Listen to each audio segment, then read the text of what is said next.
Ito po yung aking pamagat. Sabi po, kung gayon, sino ang maliligtas? Ito po ay hinango po sa aklat ng Mateo, Kabanata 11, talatang 23 at 30. Ito po yung sinabi po ng mga disipulo kung saan ito po yung naitanong nila sa Panginoong Hesus. Amen po. Bago po dyan tayo dumako, kung babasahin po natin yung binatang mayaman, kasi po ito po yung istorya niya na yung batang mayaman na pinuno na tunay nga na may nabanggit po doon ng Panginoong Hesus. Na sabi po, may dalawang paraan patungo sa langit po. Ulitin ko po, may nabanggit po ang Panginoon na dalawang paraan patungo po sa langit. Sabi po, yung una, imposibleng paraan makapunta sa langit. Ito po yung paraan ng tao. At ang pangalawa po, ang dakilang paraan ng Diyos. Amen. Dako na po tayo sa imposibleng paraan po ng tao po. Tignan po natin sa Kabanata 19, sa aklat po ng Mateo, Kabanata 17. Ang sabi po, kung ibig mong magkamit ng buhay, sundin mo ang utos. Sino po nagsabi? Ang Panginoong Hesus po. Sabi po, kung ibig mong magkamit ng buhay, sundin mo ang utos. So, ito po yung sabi ng Panginoong Hesus. Sabi po, may itatanong po ako sa inyo, may kakilala ba kayo na tao na pinanganak siya hanggang sa namatay, natupad niya ang kautusan ng Diyos at di nagkasala. At walang palya na nasunod niya ang kautusan ng Diyos. Meron po ba kayong kakilala? Amen po? Ako po meron. Sino siya? Ang Panginoong Hesus po. Dahil siya po ang ibinigay ng Diyos para sa atin. Siya po talaga, simula't simula, hindi po siya nagkasala. Sabi po sa 2 Korinto 5:21 po, hindi nagkasala si Kristo, ngunit dahil sa atin, siya ibinilang ng makasalanan upang makipag-isa tayo sa Kanya at mapabanal sa harapan ng Diyos sa pamamagitan niya. Amen po. Sabi po ni Pablo at sa kanyang salita na tunay nga ang Panginoon ay hindi nagkasala. Simula't simula. Simula na yung pinanganak siya hanggang sa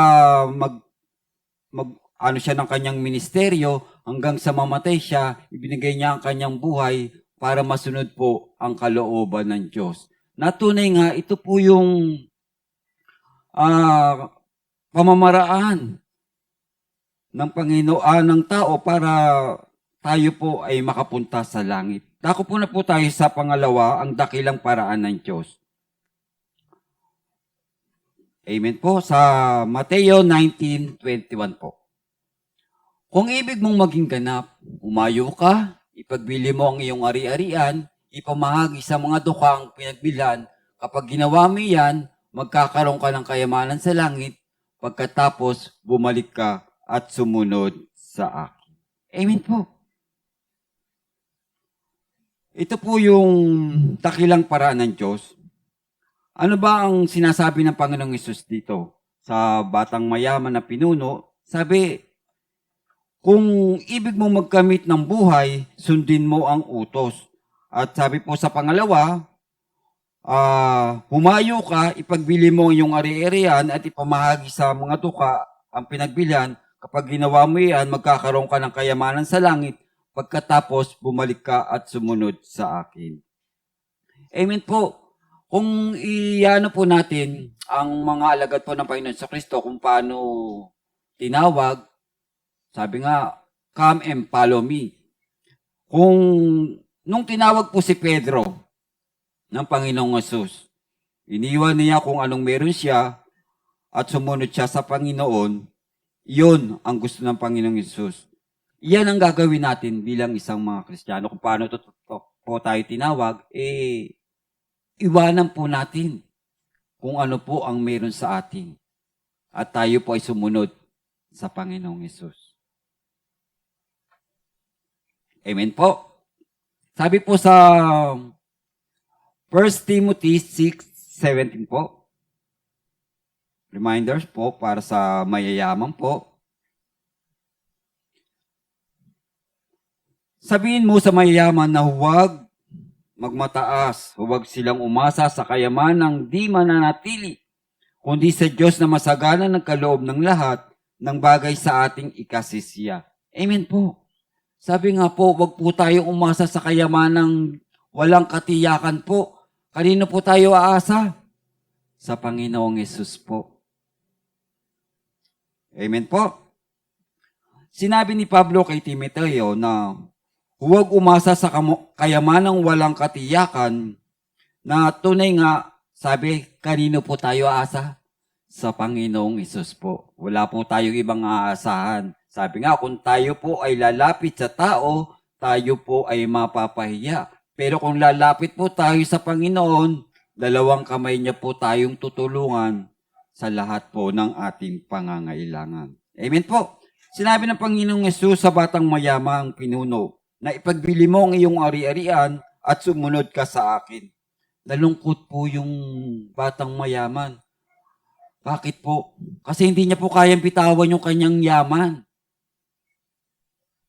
Pero sabi ng Panginoong Yesus, ipagbili mo ang iyong ari-arian at ipamahagi sa mahirap at sumunod ka sa akin. Nalungkot po itong batang mayaman na pinuno. Kasi hindi niya po kayang bitawan yung kanyang kayamanan. Dahil alam naman natin, itong batang mayaman, sadyang napakayaman po. Dahil alam niya sa sarili niya, dahil siya isang pinuno, siya ay mabait, matuwid, lahat nagagawa niya ang utos ng Diyos. Di ba nga, sabi nga, lahat ng utos ng Diyos ay nagawa niya na. Maliban na lang sa isang bagay po. Kung titignan po natin, halos ang batang mayaman ito, nasa pinto na po ng langit, pero hindi po siya nakapasok. Bakit po? Sabi po ng Panginoong Yesus, ipagbili mo ang iyong ari-arian at ibigay mo sa may hirap at sumunod ka sa akin at nagkakaroon ka ng kayamanan. So dahil siya ay mayaman, hindi niya po mabitawan to. Bakit po?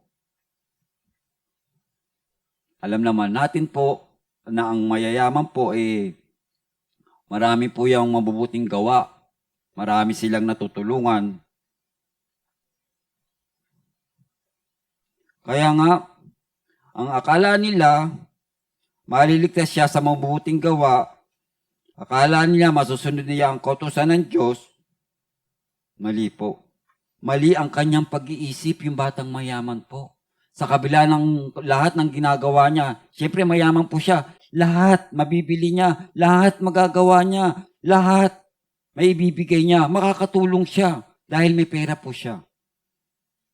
Pero hindi po yun ang paraan. So kaya nga nagbigay po ng dakilang paraan ng Panginoon para po makarating sa langit. Akala niya dahil sa mabuting gawa niya, lahat nagawa niya na yung mga kautusan, ay pala may kulang pa. So, ikaw, nasa pinto ka na ng langit, oh. Isang hakbang na lang makakapasok ka pa. Pero sinabi ng Panginoon, hindi ka pa makakapasok. Dahil may kulang pa. Ito po yung dakilang paraan ng Diyos para sa bawat isa sa atin po. Amen po? Ito yung katotohanan na hindi po natin kayang iligtas ang ating sarili sa pamamagitan po ng mabubuting gawa natin. So, alam naman natin ang Panginoong Jesucristo po ang ating tagapagligtas sa kabila ng lahat. Sabi po, walang pwedeng makapasok sa aking kaharian. Hindi po makapaniwala ang batang mayamang pinuno. Sa kabila ng lahat na nagawa niya ang lahat, pero hindi pa rin po siya nakapasok. Ang tanong, naintindihan ba niya yung salita ng Diyos? Malamang hindi po. Dahil po sa kanyang ginagawa. Na hindi po tayo pala maliligtas na mabubuting gawa natin sa kabila ng lahat. Bagkus, dito po, malalaman natin sa bandang huli po. Sa tingin niya, sa kanyang sarili ay mabait at matuwid ang batang mayaman sapagkat siya po talagang napakayaman. Amen po. Ito po yung bilang konteksto po natin sa ating topic. Ngayon, dako na po tayo sa ating talata po. Sa Matthew 19:23-30. Inanyayahan ko po ang bawat isa tumayo para basahin po natin ang kanyang salita. Amen po. Sinabi ni Jesus sa kanyang mga alagad, sinasabi ko sa inyo, napakahirap mapabilang ang mayayaman sa pinag-aarian ng Diyos.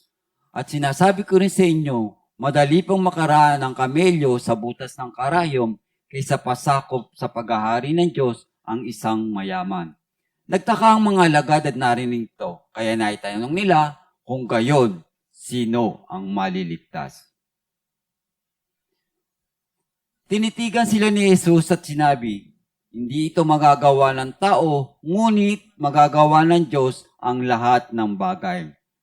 At nagsalita si Pedro, tignan po ninyo, iniwan po namin ang lahat at kami sumunod sa inyo, ano po naman ang para sa amin. Sinabi sa kanila ni Jesus, tandaan ninyo ito, kapag naluklok ba ang anak ng tao sa kanyang maringal na trono sa bagong daigdig, kayo'y sumunod sa akin ay luluklok din sa 12 trono upang hukuman ang 12 lipi ng Israel.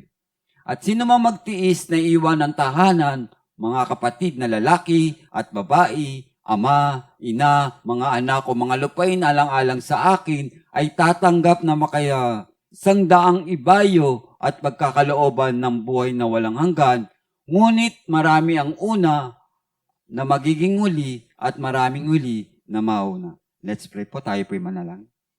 Hallelujah, Lord Jesus. Father God, maraming salamat po sa umagang ito. I-bless mo, Diyos, ang iyong salita na mula sa Matthew 19:23-30, Panginoon, na siya pong aming pagbubulay-bulayan, Panginoon. Nawa, o banal na Espiritu, samahan mo kami. Patuloy mo kaming pagkalooban ng kaalaman, karunungan, at higit sa lahat yung kaunawaan para maunawaan namin ang hiwaga at lalim na iyong salita.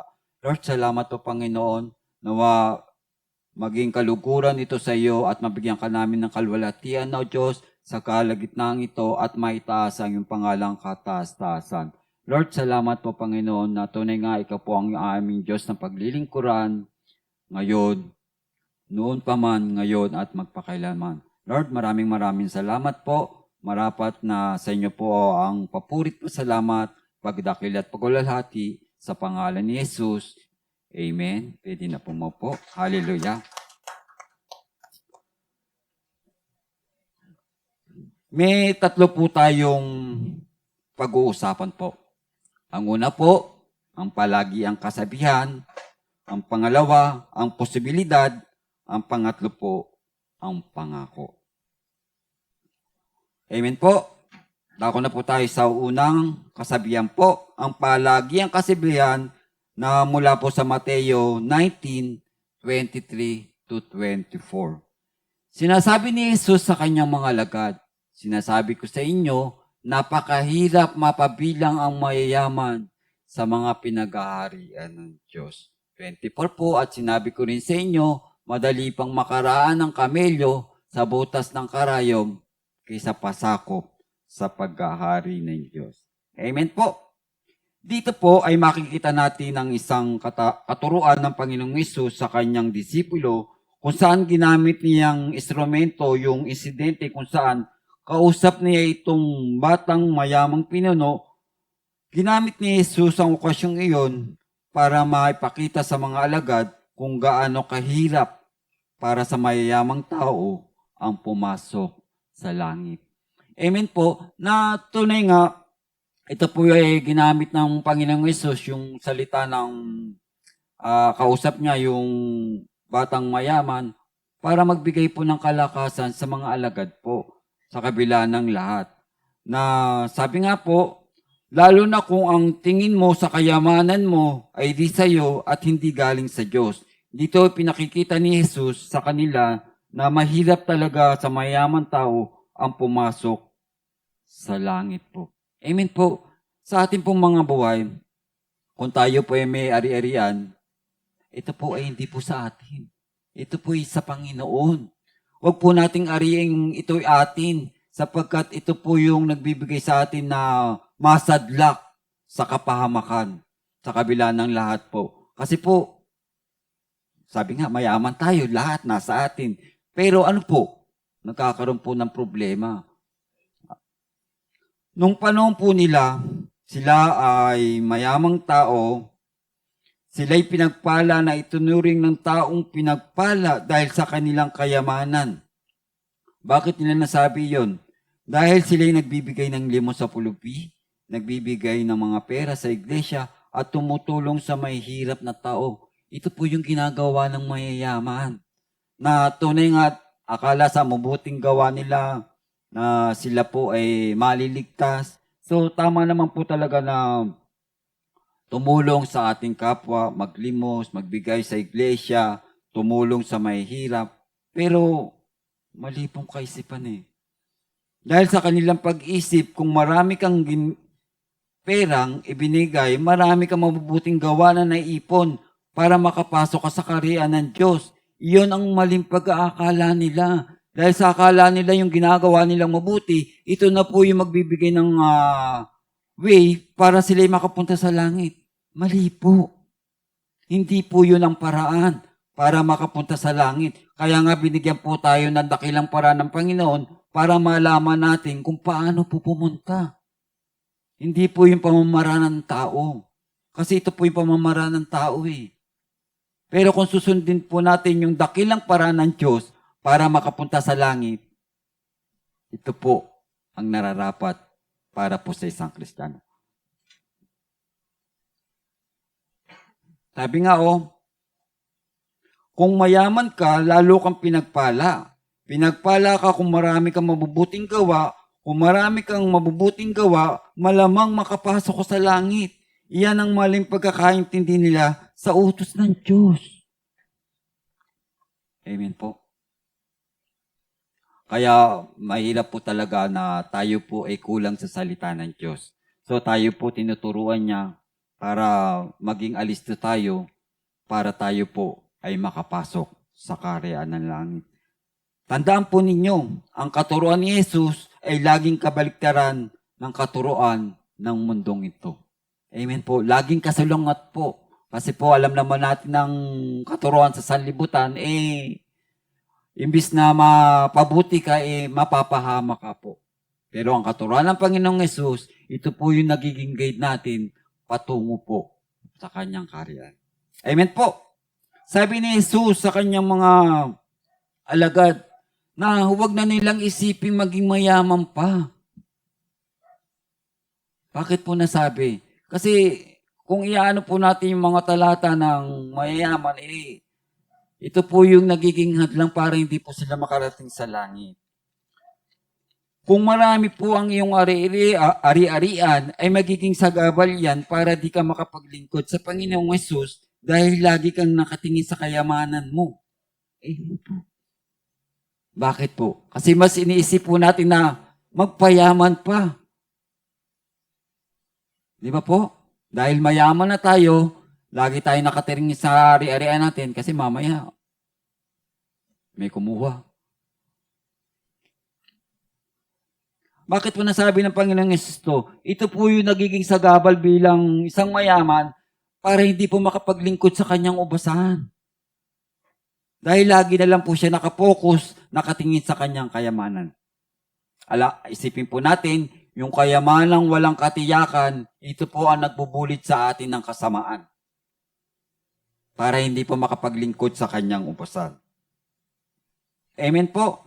Ayon kay Jesus, kung ikaw ay mahirap at salat sa yaman ng mundo, ikaw ay magpasalamat sapagkat ikaw ay mas pinagpala dahil ikaw ay mababa ang katayuan mo sa lipunan at wala ka namang kayamanan na lalapitan, kundi ang Panginoon na ating tagapagligtas. Amen po. Sa atin po namang mahihirap. Kung tayo naman po nagka-problema, hindi naman tayo makakalapit sa kayamanan natin. Bakit po? Wala naman tayong kayamanan eh. Kanina po tayo lalapit sa Panginoong Yesus. Dudulog tayo sa panalangin. Kung pwede nga lang iiyak po natin kung ano po yung pasanin natin sa buhay. Na andyan siya makikinig. Dahil wala naman tayong kayamanang malalapitan, kundi ang tanging yaman natin po ang Panginoong Jesucristo. Ibulalas natin kung ano yung laman ng ating dibdib, kung ano yung mga pasanin natin. Nandiyan po ang Panginoong Jesus na handang makinig para tayo ay maibsan sa mga pasanay natin sa buhay. Amen po.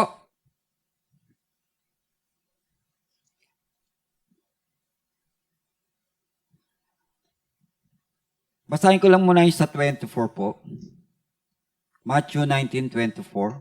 At sinabi ko sa inyo, madali pang makaraan ang kamelyo sa butas ng karayom kaysa pasakop sa paghahari ng Diyos ang isang mayaman. Ano kaya ibig sabihin ng Panginoong Hesus dito? Ayon po sa Biblia sa mga Bible scholar na ang kasabihang ito ay galing po sa Babylonia na hindi kamelyo ang ginamit kundi elepante po. Madali pang makaraan ng elepante sa butas ng karayom. Sa atin po kaya, kung atin pong gagamitin, ano po? Kalabaw? Kalabaw, madali pang makaraan ang kalabaw sa butas ng karayom. Hindi po ito yung ibig sabihin ng Panginoon po sa talatang ito po. Kung ano po natin, mali pong interpretasyon na yung ang mayayaman ay di makapasok sa kaharian ng Diyos. Mali po yan. Sa lumang tipan at bagong tipan, marami pong mga Kristiyanong mayayaman. Bigyan ko po kayo ng halimbawa. Una po si Abraham. Siya po yung maraming pag-aaring tupa, baka, si Haring David, isang hari po. Si Haring Solomon, ang mayamang tao sa balat ng lupa ng panahon po nila. Sila po yung mayayaman sa lumang tipan po. Sa bagong tipan po, ito po yung isa sa mayaman po. Si Jose ng Arimatea po. Siya po nagbigay ng para mailibing po ang Panginoong Hesus. Siya po yung taong makadiyos na tumulong po sa Panginoon Kristo nung siya po ay binaba sa krus ng Kalbaryo po. Sila po yung mayayaman. So, paano natin masasabi na hindi makapasok ang mayayaman po? Amen po?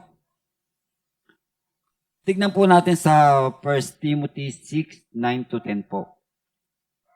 Ang mga magnanasang yumaman sa anumang paraan ay nahulog sa tukso at sa bitag ng masasamang hangaring, nagtutulak sa kanila sa kapamakan. Sapagkat ang pag-ibig sa salapi ang siyang ugat ng lahat ng kasamaan, dahil sa paghahangad na magkamal ng salapi, may nalalayo sa pananampalataya at nasasadlak sa paghihirap ng kalooban.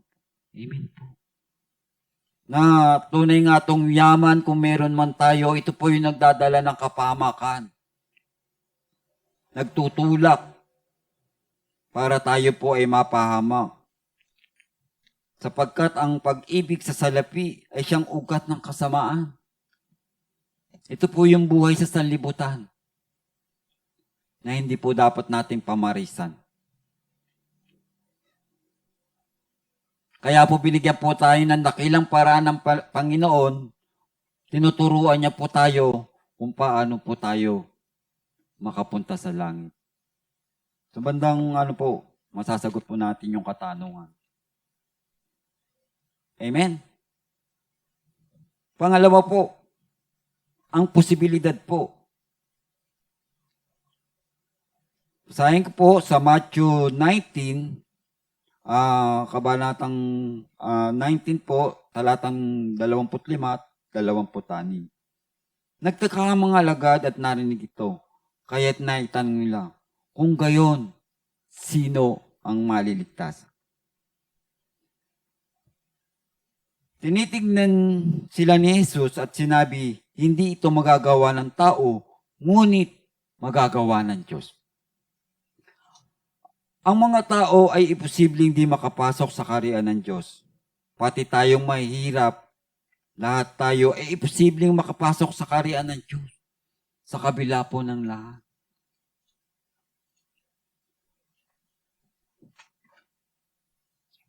Sabi nga po, mayroon bang mahirap sa Diyos?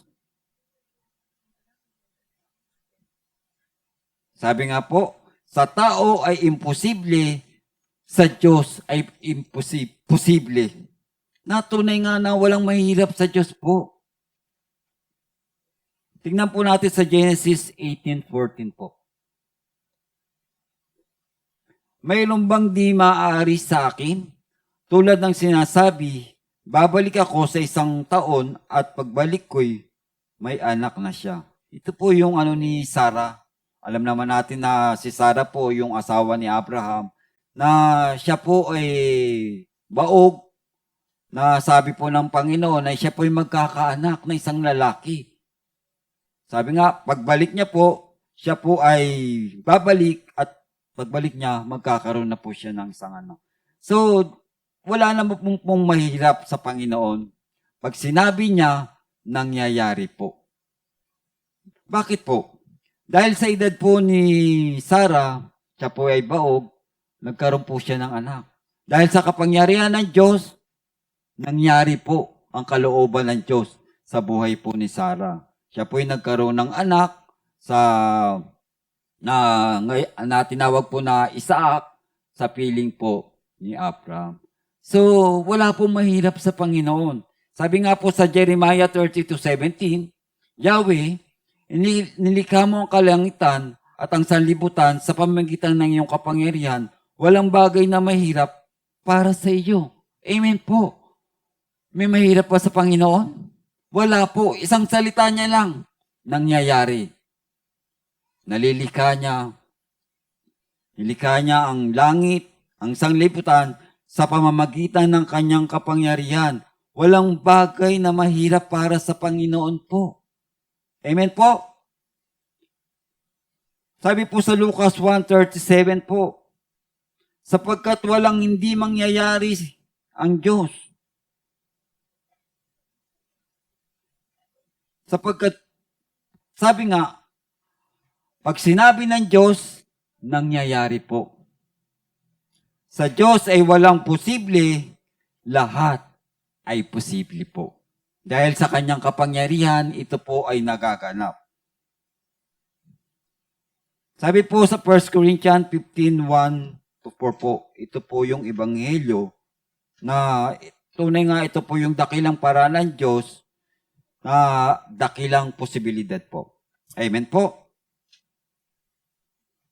At ngayon, ipinaalala ko sa inyo mga kapatid, ang mabuting balita na ipinangangaral ko sa inyo, iyan ang ebanghelyo. Sa inyong tinanggap at magiging saligan ng inyong pananampalataya, sa pamamagitan, nito'y maliligtas kayo kung matatag kayong nananangan sa salitang pinangaral ko sa inyo, liban na ang lamang kung kayo'y sumasampalataya na di iniisip ang inyong sinasampalatayanan. Next. Sapagkat ibinigay ko sa inyo itong pinakamalagang aral na tinanggap ko, rin si Kristo'y namatay dahil sa ating mga kasalanan bilang katuparan na nakasaad sa kasulatan. Inilibing siya at muling nabuhay sa ikatlong araw ayon sa kasulatan po. Amen po. Ito po yung dakilang paraan ng Diyos, yung dakilang posibilidad. Na tunay nga, namatay ang Panginoong Kristo para tayo po ay maligtas sa ating mga kasalanan po. Yan po yung plano ng Diyos para po sa atin po. Binigay niya yung kanyang buhay. Bili mo, namatay siya. Ipinako sa krus para po sa atin. Dahil sa pag-ibig ng Ama, na tunay nga, sabi po sa John 3:16 po, Gayon na lamang ang pag-ibig ng Diyos sa sanlibutan, kaya binigay niya ang kanyang bugtong na anak upang ang sumampalataya sa kanya ay hindi mapahamak, kundi magkaroon ng buhay na walang hanggan. Sa Diyos ay walang imposible, lahat ay posible. Ito po yung plano ng Diyos sa bawat sa atin para maligtas po tayo sa kabila ng lahat. Kaya naandyan po yung dakilang posibilidad na pinagkaloob sa atin para tayo ay maligtas sa kabila po ng sanlibutan ito. Alam naman natin, ang sanlibutan ay pasama na po ng pasama. Amen po. Na tunay nga sa Diyos ay walang imposible, lahat ay posible. Amen po. Sa pangatlo po, yung una pong ang palagi ang kasabihan, ang pangalawa po ay ang posibilidad, ang pangatlo po ang pangako. Amen po. At nagsalita si Pedro, tignan po ninyo, iniwan namin ang lahat at kami sumunod sa inyo. Ano po ba naman ang para sa amin? Sinabi sa kanila ni Jesus, tandaan niyo ito, kapag naluklok na ang anak ng tao sa kanyang maringal na trono, sa bagong digdig, kayo'y sumunod sa akin ay luluklok din sa 12 trono upang hukuman ang 12 lipi ng Israel. Amen po. Kung titignan po natin, yung talata po natin, sino po yung nagsalita? Si Pedro po. Alam naman natin na si Pedro po ay laging kasama ng Panginoon. Pag nagsasalita po si Pedro, minsan po napapahiya po siya. Dahil siya po ay laging kasama ng Panginoon. Dahil sa pagtatanong niya. Pero dito po, sabi, inaasam-asam ni Pedro na nagawa niya ang lahat at naitanong pa niya ano po ang para sa amin.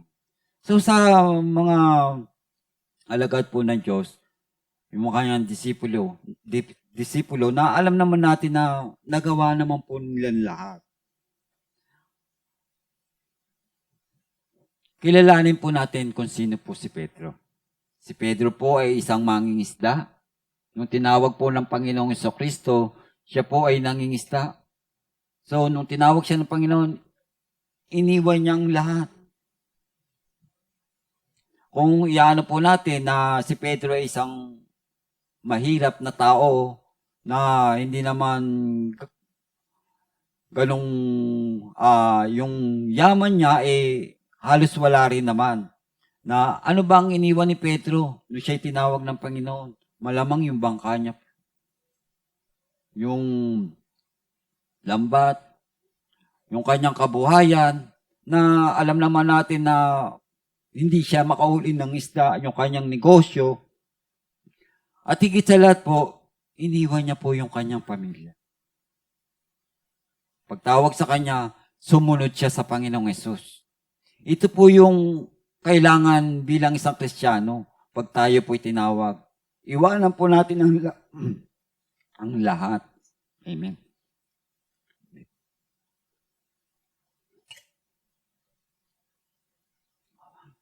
Hallelujah. Pag tinawag po tayo ng Panginoon Jesus, bitawan natin kung anong meron tayo. Sumunod po tayo bilang isang Kristiyano sa Panginoon Jesus. Hallelujah.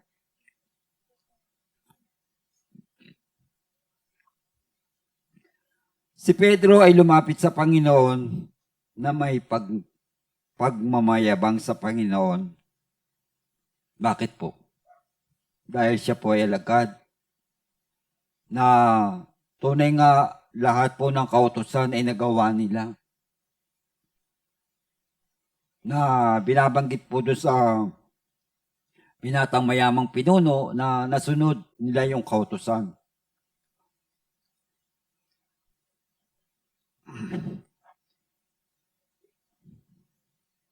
At iniwan namin ang lahat-lahat at sumunod sa inyo. So, tayo po, kung tayo po ay tinawag ng Panginoon bilang isang Kristiyano, iwanan po natin lahat kung anong meron po tayo para makasunod po tayo sa ating Panginoong Hesus.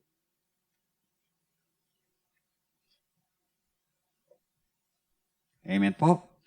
Mali po ang umasa na ikaw ay tatanggap ng gantimpala, lalo na kung ipinangako. Kung ipinangako ng Diyos, okay lang na ikaw ay mag-expect kung yun lamang ang kadahilanan kaya ka sumusunod sa Diyos dahil mahal mo siya at ikaw ay may takot at siya'y nais mong sundin.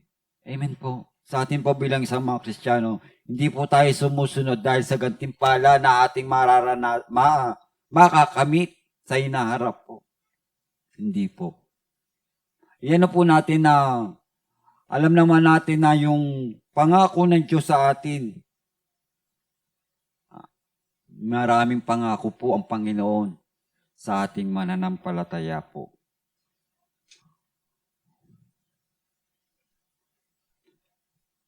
Amen po.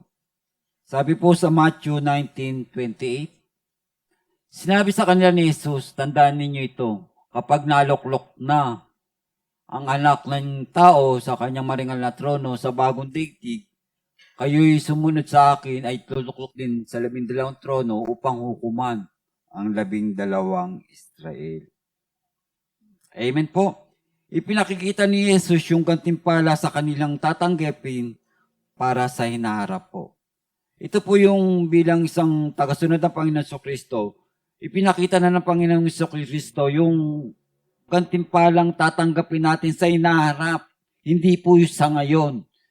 Yung mangyayari po sa hinaharap, sa bagong daigdig, na tunay nga ang Panginoong Jesucristo ang siyang mamumuno at mangangasiwa sa atin po. Sabi po sa Gawa 3:19-21 po, kaya't magsisi kayo at magbalik loob sa Diyos upang gawin niya ang inyong mga kaya't magsisi kayo at magbalik loob sa Diyos upang pawiin niya ang inyong mga kasalanan at bigyan kayo ng kaunting panahon ng pamamahinga at susuguin niya si Jesus ang Mesiyas na hinilang niya para sa inyo. Siya'y dapat munang manatili sa langit hanggang sa dumating ang panahon ng pagbabago ng lahat ng bagay ayon sa pinahayag ng Diyos sa pamamagitan ng kanyang banal na propeta mula pa ng una. Amen po. Natunay nga binanggit po sa 21 na siya'y dapat munang manatili sa langit hanggang sa dumating ang panahon ng pagbabago ng lahat ng bagay ayon sa pinahayag ng Diyos sa pamamagitan ng mga banal na propeta mula pa noon. Na tunay nga, pag naluklok na po ang Panginoong Yesus sa langit, alam na naman natin na ito po yung inaasam-asam ng bawat isa. Na tunay nga, may gantimpala po ang lahat.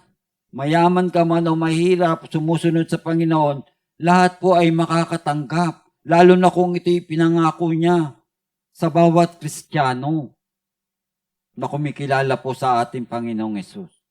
Amen po. Kaya yung ginagawa po natin pagpapagal dito, ito po'y may gantimpala. Hindi po ito nawawala ng kabuluhan. Kaya nga kung ano po yung mga ministeryo natin, ipagpatuloy po natin para po tayo ay lumago. At higit sa lahat, ano pa, ipahayag po natin yung kanyang salita.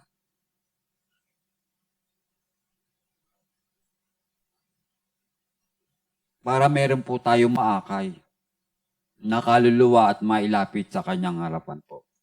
Amen po. Sabi po sa pahayag 3:21 po, ang magtatagumpay ay upong katabi ko sa aking luklukan kung paano ako ay magtagumpay na nakaupo ngayon sa tabi ng aking ama sa kanyang luklukan. Amen po. Ibig sabihin po, yung mga Kristiyanong magtatagumpay ay kasama pong upo ng katabi ng Panginoon sa kanyang luklukan. So, mapalad po tayo. Kasi po tayo ay makakatabi ng Panginoon sa kanyang luklukan, sa kanyang maringal na trono, sa bagong daigdig po. Ito po yung mangyayari sa hinaharap sa bawat isa.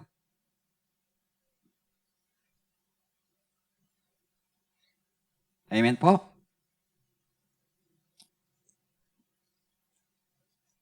Sabi po sa aklat ng Mateo 19 verse 29. At sino mang nagtitiis na iwan ang tahanan, mga kapatid na lalaki at babae, ama, ina, mga anak o mga lupain alang-alang sa akin, ay tatanggap ng makaisandang ibayo at pagkakalooban ng buhay na walang hanggan. Ito po yung pangako ng Diyos sa bawat isa sa atin. Amen po. Na tunay nga bilang isang mga Kristiyano, yung mga nagtiis na iwan yung kanilang tahanan, mga kapatid na lalaki, babae, ama, ina, mga anak at lupain alang-alang sa akin, ay tatanggap na makaisandaang ibayo at pagkakalooban ng buhay na walang hanggan. Amen po. At kalakip ng tunay na isang Kristiyano, nalimutin ang kanyang sarili at pasanin ang kanyang krus. Ito po yung verse natin. Nung anniversary, yung Matthew 8:34. Tignan po natin sa Lucas 9:23 to 24 po. Kung ibig niyo naman sumunod sa akin, lumutin niya ang kanyang ukol sa kanyang sarili, pasanin ang kanyang krus, pasanin araw-araw ang kanyang krus at sumunod sa akin. Ang naghahangad magligtas ng kanyang buhay, ang siyang mawawalan nito, ngunit ang mag-alay ng kanyang buhay, alang-alang sa akin, ay siyang magkakamit nito. Amen po. Kung ibig ni naman sumunod sa akin, limutin niya ang ukol sa kanyang sarili. Ano po ba ang dapat nating kalimutan sa ating sarili? Ito po yung mga bagay na hindi po nakalulugod sa Panginoon. Yung mga bagay na nagbibigay po ng sagabal sa atin para makapaglingkod sa Panginoon. Yung mga bagay na tayo ay dapat lumayo, iwasan, para makasunod po sa Panginoon. Yung mga bagay na walang kabuluhan dito po sa sanlibutan.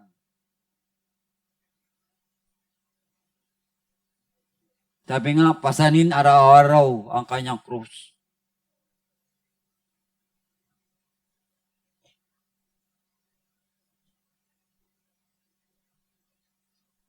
Hallelujah. Sabi nga po, ito yung mga kasama ng Panginoong Hesus.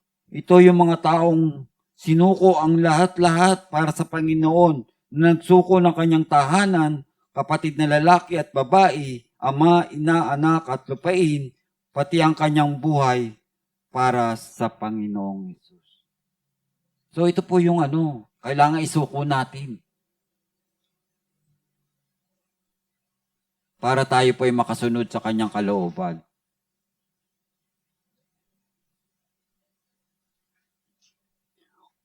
Kung ikaw ay tunay na Kristiyano, ay dapat bitawan ang lahat-lahat kung anong meron tayo na hindi po nakalulukot sa Panginoong Hesus.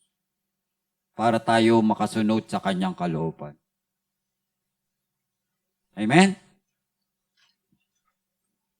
Ito yung mahalagang ang pangako ng Diyos. Ay tatanggap na makaisang daang ulit at magmamala ka rin ng buhay na walang hanggan. Ito po yung pangako ng Panginoong Hesus sa bawat isang mananampalataya.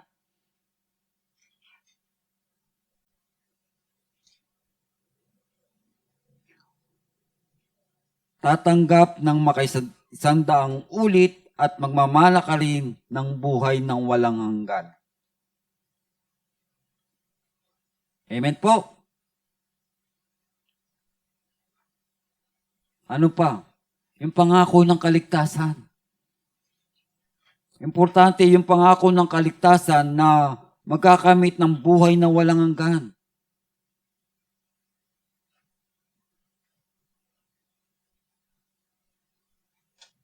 Kung di ka magkakaroon ng buhay na walang hanggan, baliwala ang gantimpala mo sa inaasam-asam mong buhay na walang saysay ang lahat. So dapat po talaga nating hangarin yung mga pangako ng Panginoong Hesus sa atin. Pangako ng kaligtasan.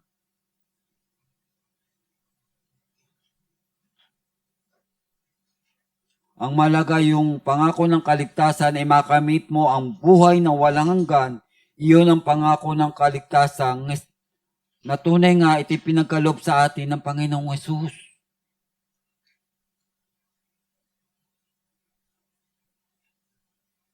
Amen po.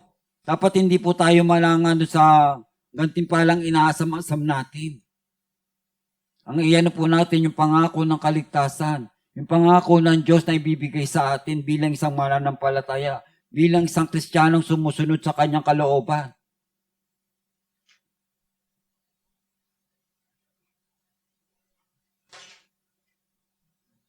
Amen? Sabi nga, kung ikaw po naghahangad ng gantimpala dito, dapat hindi po yun ang ating hangarin. Hangarin po natin na tayo po kaya tayo sumusunod sa Panginoong Jesucristo, dapat po ang isipin natin, mahal natin siya, tayo po sumusunod sa kanyang kalooban po. Hindi po dahil sa gantimpala. Alam naman natin yung gantimpala na ito ipinangako talaga sa bawat sa atin. Kaya po tayo sumusunod sa Panginoong Hesus dahil mahal po natin siya. Kaya tayo sumusunod sa kanyang kalooban. Amen po? Hallelujah. Sabi po sa Matthew 19:30 po, paalala po, sabi nga pag pula po yung salita, sino po nagsasabi? Jesus Christ. Para kanino po? Para sa atin po. Ito po yung paalala lagi ng ating head pastor po. Sabi po, ngunit marami una na nagiging huli at maraming huli na nagiging una. Ano po ba ibig sabihin nito ng Panginoon Hesus sa atin? Sabi nga, yung unang dumating, siya po yung unang makakatanggap. Ito po yung pamantayan ng mundo. Sabi nga, kung huli kang dumating, kulelat ka. Huli ka na rin tatanggap. Pero sabi nga, kung ano po yung ginawa mo dito, kung nakarami ka rito sa sanlibutan, papunta mo sa langit, kaunti lang yung makukuha mo. Pero kung marami kang nakuha sa langit, kaunti na lang makukuha mo sa sanlibutan. Hindi po yun ang ibig sabihin ng Panginoon. Ngunit maraming una na magiging huli at maraming huli na magiging una. Amen po.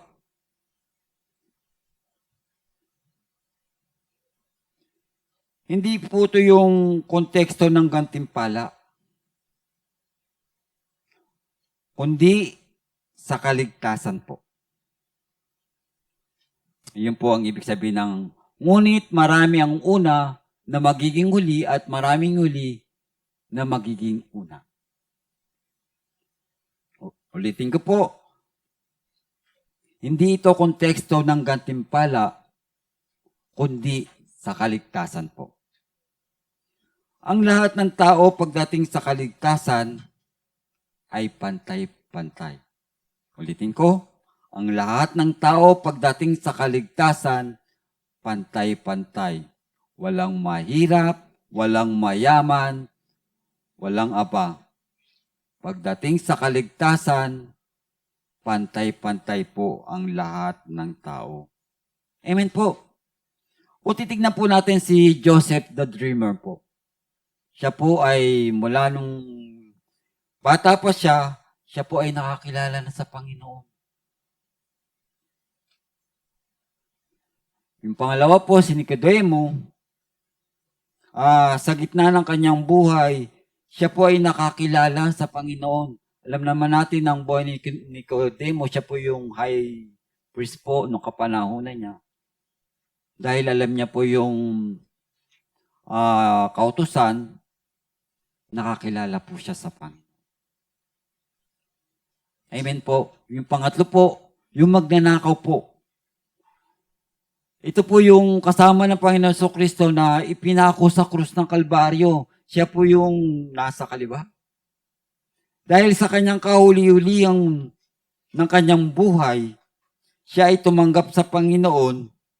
Yun po ang ibig sabihin ng ngunit maraming nauna na nagiging huli at maraming huli na nagiging una. Dahil sa tinanggap niya po yung kaligtasan, siya po yung nahuli pero nung tinanggap niya yung kaligtasan na nagmula sa Panginoon Kristo, siya po yung nauna makarating po. Sabi nga niya, alalahanin mo ako, Panginoon, pagdating mo sa iyong pag-aaral. Di ba? So wala pong pinipili yung kaligtasan. On that time, nakapako siya. Dahil sa kanyang kasamaan, tinanggap niya lang si Kristo bilang Panginoon at sariling tagapagligtas. Siya po yung nauna. Ito po yung ibig sabihin ng verse natin, na maraming nauna na nagiging huli at nahuli na nauuna. Amen po. Sa ating buhay po, sabi nga, ano po bang aral ang mapupulot natin sa kanyang salita po? Una po, kahit anong gawin ng tao, hindi po siya makakapasok sa langit.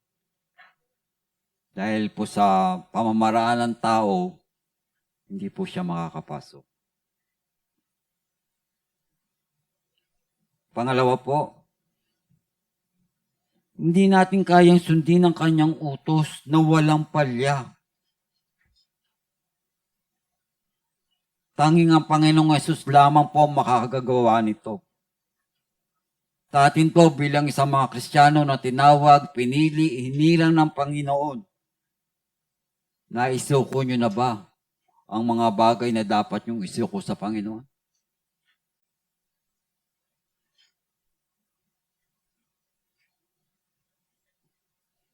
Kung sinasabi mo ikaw ay Kristiyano, may ebidensya ba?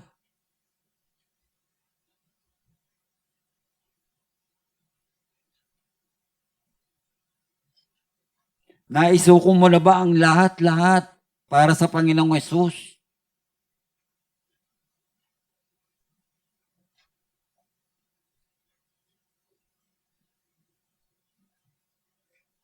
Talaga bang naisuko mo na sa Panginoong Yesus ang mga dapat mong bitawan?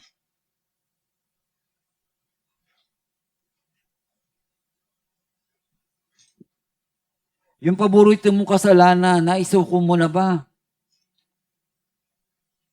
Ito po yung nagiging hadlang para hindi po tayo makasunod sa Panginoon sa kabila ng lahat na nangyayari po sa ating buhay. Yung bisyo mo ba, naisuko mo na rin ba?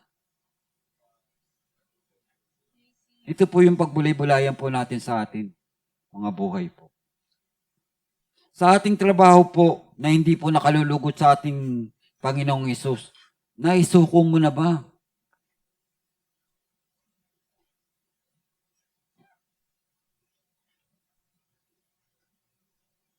Kasi po kung hindi po natin naisukot nito, tanungin po natin ating yung sarili, tayo ba talaga ay tunay na Kristiyano?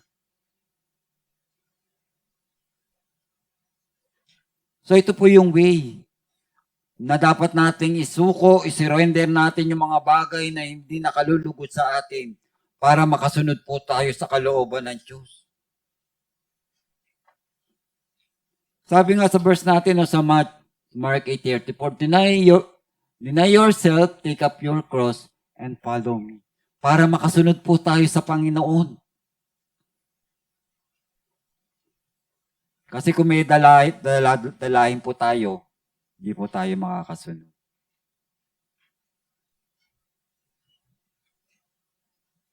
Amen po. Ito po yung last verse ko po. Sabi po sa Matthew 10:37 to 39 po. Ang umiibig sa Ama o sa ina nang higit sa akin ay hindi karapat-dapat sa akin. At ang umiibig sa anak na lalaki o babae nang higit sa akin ay hindi karapat-dapat. Ang hindi nagpasan ng kanyang krus at sumunod sa akin ay hindi karapat-dapat sa akin. Ang nag-iingat ng kanyang buhay ay siyang mawawalan nito at mawawalan ng kanyang buhay dahil sa akin ay magkakamit. Amen po. Ang linaw po. Namnamin po natin tong verse na to, tong Matthew 10:37 to 13.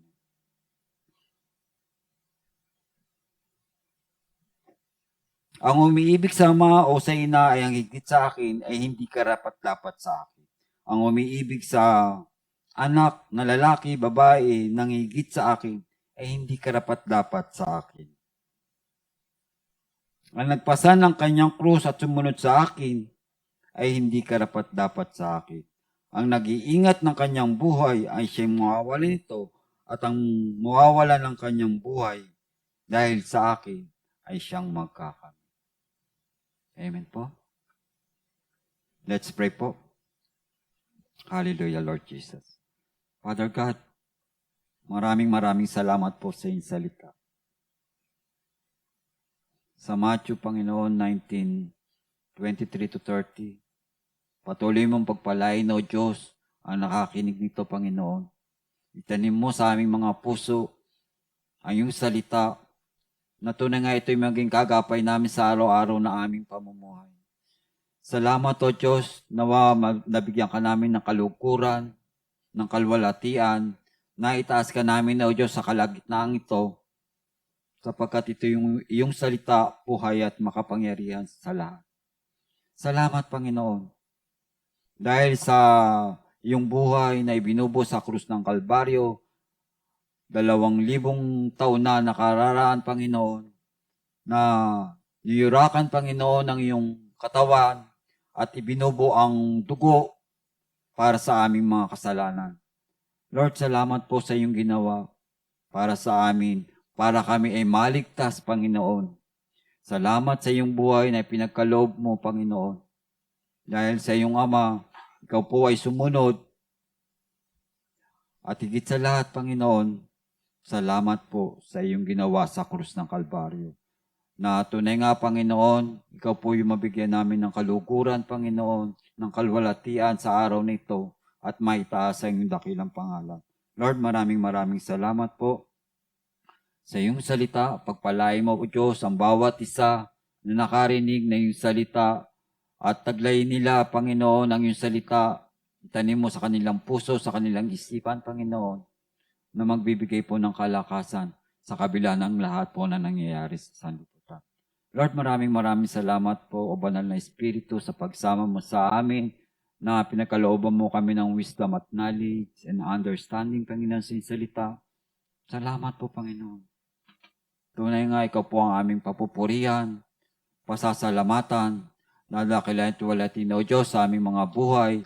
Ikaw po ang aming itataas sa pangalan ng Ama, ng Anak at ng Espiritu Santo. In Jesus' name we pray.